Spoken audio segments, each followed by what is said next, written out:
Iran illegally operating in Australia, using stalking to intimidate dissidents. Here's a summary of the article.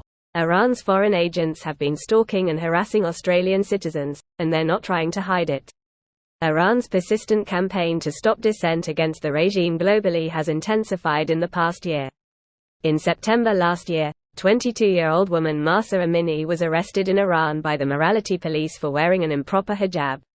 For decades, Iran's Islamic Revolutionary Guard Corps terrorized Iranians in the country. Since last year's protests, they have been operating on foreign soil, including Australia, targeting anyone who spoke out against the regime. Ever since Qadristami's family fled Iran to build a life in Australia 25 years ago, she has been fighting for the rights of those still under the regime in her homeland. When Amini died in police custody last year, Qadristami was among the thousands in Iran and around the world who spoke out in protest. This post received a score of 4,800, with an upvote ratio of 97%. Here are the top comments in response to this article. This is similar to China setting up police stations in foreign countries to target foreign Chinese. Yes, except they have less power due to the lack of technology's ownership and the fact that most of the most powerful countries in the world don't benefit from Iran. China owns TikTok and Huawei. Also, in the Western world, many, if not most of products are made in China, or at least have pieces that are made there. Only long-term good can come from de-risking and decoupling from China. Chinese government be like, bow to our demands or else person. Wow, that's kinda fucked Chinese government. WOWWWW how can you fucking SAYYYYYTHATTTT dude what the fuck you're so mean how can you do this to US?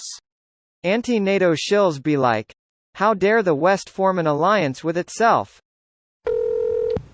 The Iranian regime is wasting so much of its money infiltrating and harassing people abroad. Syria, Iraq, Bahrain, Lebanon, Morocco, as of recently, and so forth.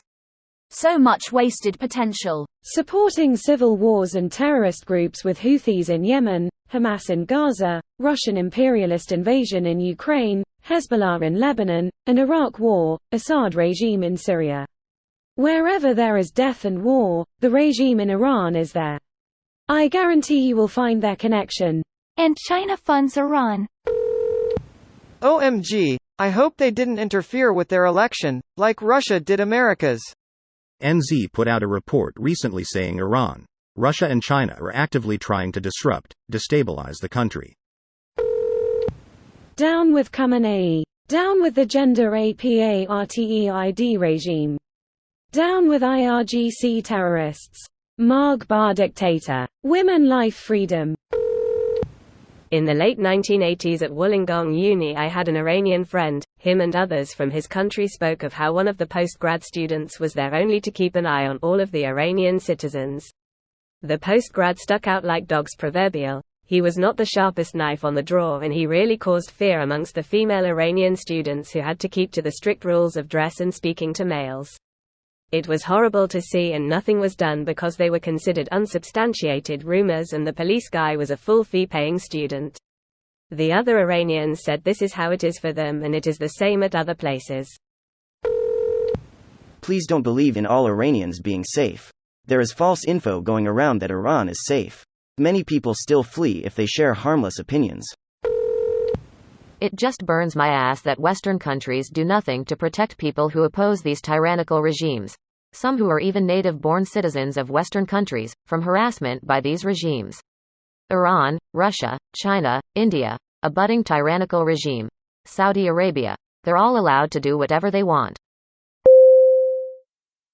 This video was automatically created by Reddit to speech. The article and comments in this video were selected from Reddit according to their upvotes, and any paraphrasing was performed by smmry.com, without any human intervention.